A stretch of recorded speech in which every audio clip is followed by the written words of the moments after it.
Dans cette vidéo, je vais vous expliquer comment je ne travaille que 10 heures par semaine et ce que le temps libéré m'a permis de réaliser. Nous allons parler automatisation, modèle économique, revenus semi-passifs et rêves qui se réalisent. J'aimerais en préambule vous parler de l'endroit d'où je pars. J'ai d'abord été travailleur pauvre, j'ai toujours été maman solo et j'ai été entrepreneur précaire durant de très longues années. Arrivée à plus de 40 ans après un burn-out, j'ai décidé que c'était terminé. J'ai relu cette phrase qui est très vraie très récemment. On obtient ce que l'on tolère. Et là, je ne tolérais plus, mais plus du tout ma situation. Tout devait changer et tout allait changer. J'ai investi sur moi, j'ai appris à mettre en place certains modèles économiques qui ne m'ont pas convenu sur le moment. Mais j'ai appris énormément de choses et surtout j'ai décidé que je ne travaillerais plus comme une forcenée. L'adage selon lequel il faut travailler dur pour réussir est juste faux.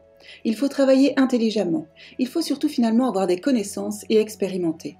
C'est un choix. Vous pouvez choisir de faire ce que vous voulez et vous dire qu'il n'y a pas d'autre façon de le faire, que vous ne pouvez pas aider autrement vos clients que de la façon que vous connaissez. À cette étape, vous ne savez pas que vous ne savez pas. Il y a des dizaines de façons de faire ce que vous aimez, de façon plus rentable, de façon plus sécurisante. La première étape, c'est de le comprendre et de l'accepter. Avant tout cela, il a bien sûr fallu que je travaille ma relation à l'argent. L'argent n'est qu'un outil. Il n'est pas bien ou mal, il n'y a pas à avoir d'affect dessus. Jamais vous ne pourrez ne travailler que 10 heures par semaine si vous le méprisez, en tout cas avec des revenus plus que corrects.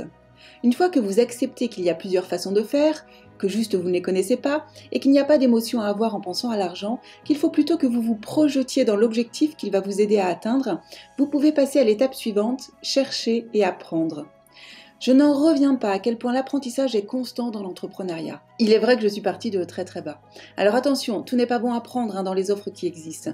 D'ailleurs, il est compliqué de savoir si nous faisons le bon choix en achetant telle ou telle formation. Mais c'est un risque à prendre, comme dans tous nos actes d'entrepreneur. Mais vraiment, prenez-le. Ne vous endettez pas non plus. Mais jamais je n'aurais pu arriver là où j'en suis sans l'apprentissage que j'ai effectué. Les livres, les vidéos, les formations, les mentorats, etc. N'arrêtez jamais d'apprendre. Donc, on l'a vu. Vous saviez que vous ne savez pas, vous savez qu'un autre modèle économique est maintenant possible sans pour l'instant le connaître. Je rappelle, le modèle économique d'une activité, c'est de connaître parfaitement sa cible, qui doit être spécifique, de savoir quelles problématiques précises vous résolvez, quelles sont vos plus-values, la façon dont vous recevez vos revenus en une seule fois, de façon récurrente, quelles relations clients vous mettez en place, comment vous maîtrisez vos coûts, à quel endroit est-il préférable de vendre, etc., etc. Chaque élément a son importance et décidera de la récurrence ou pas de vos revenus par exemple, d'un chiffre d'affaires important ou pas, ou de marge importante ou pas. Le problème, c'est que personne ne nous apprend à faire un bon modèle économique car c'est de l'or pour chaque entreprise. Il reste caché, alors nous avons peu d'exemples et pas grand monde pour nous inspirer. Spoiler, dans notre réseau d'affaires entre femmes entrepreneurs, nous travaillons ensemble sur votre modèle économique. Et pas d'une façon rébarbative du tout, c'est plutôt un brainstorming, une émulation collective. Je referme la parenthèse. Donc ça, c'est un des piliers de votre réussite, car c'est ici que vous allez vous dire « Comment puis-je faire pour ne travailler que 10 heures par semaine ?» Et tout se mettra en place tout autour. J'ai donc imaginé le modèle économique que je voulais, qui me sécurisait. Alors oui, on peut se sécuriser dans l'entrepreneuriat, au moins par tranche de 1 an. Et je vous promets que c'est déjà un soulagement énorme pour toutes les femmes entrepreneurs précaires que j'ai rencontrées et dont j'ai fait partie. Quand j'ai mis en place en action mon activité, j'ai rapidement pu en vivre et constater que, effectivement, cela me prenait peu de temps. J'ai même été malade l'hiver dernier pendant plus de 2 mois, donc 15 jours avec vraiment de grosses douleurs. Je ne pouvais vraiment pas travailler. Et ça, c'est la hantise de tous les entrepreneurs. Et là, surprise, mon compte bancaire pour la première fois depuis 15 ans se remplissait tout seul sans que je n'ai besoin de faire quoi que ce soit. J'avais mis en place mon premier revenu semi-passif. Alors, qu'est-ce qu'un revenu semi-passif ? C'est un type de revenu qui nécessite une certaine quantité de travail ou d'effort au départ, mais qui peut générer des revenus réguliers avec une intervention minimale par la suite. A contrario, un revenu actif est lié au temps que l'on y passe, notamment quand nous sommes payés par exemple à l'heure. Le terme semi-passif ne signifie pas que vous n'avez plus du tout à travailler, mais il est généralement beaucoup moins intensif par rapport à un revenu actif. En ce qui me concerne, j'ai clairement remplacé 60 heures de travail par semaine par 10. Alors oui, j'y ai ajouté de l'automatisation pour m'aider, mais elle n'est pas encore parfaite, je peux encore largement optimiser tout cela. Donc début janvier, je commence un peu à me tourner les pouces, je n'ai pas l'habitude de rien faire, je tâtonne, et je repense à ce que je viens de traverser. Je ne peux pas garder ça pour moi. Alors, avec le temps qu'il me reste, je crée un second revenu semi-passif. Voilà ce que peut vous apporter le lâcher-prise, l'humilité, l'acceptation de se dire « Oh non, je ne sais pas tout et j'ai très envie d'apprendre, car l'heure tourne et je veux changer de vie ». Je récapitule. Comment ne travailler que 10 heures par semaine?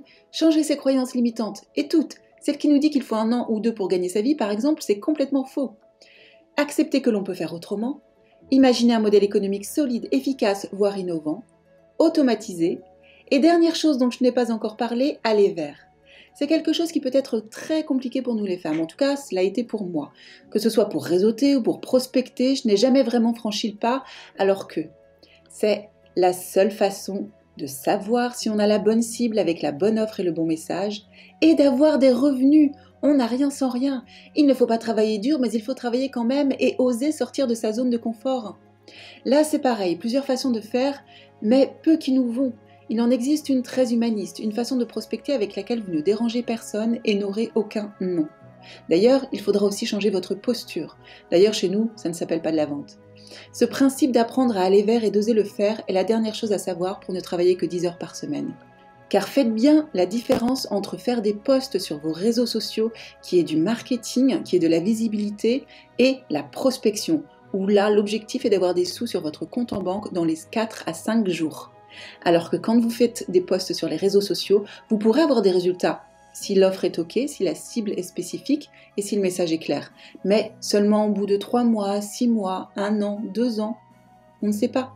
Alors que la prospection permet d'avoir de l'argent tout de suite sur son compte bancaire. Grâce à ces principes, mon rêve se réalise. J'ai des revenus récurrents de janvier à décembre qui ne sont pas mirobolants et qui ont démarré au SMIC, mais je sais que si déjà vous aviez toute cette chance-là d'avoir un SMIC récurrent, cela allégerait énormément votre charge mentale. Parce que 80% de précarité dans l'entrepreneuriat féminin, c'est trop. Et que de mettre tout cela en place va vous permettre non seulement d'en sortir, mais aussi de gagner énormément de temps pour vous, pour vos enfants et pour vos prochains projets. Donc je répète, on chasse les croyances limitantes, on accepte de pouvoir faire autrement, on travaille sur son modèle éco, on automatise et on apprend à aller vers. Likez cette vidéo si vous avez appris quelque chose et surtout, prenez soin de vous.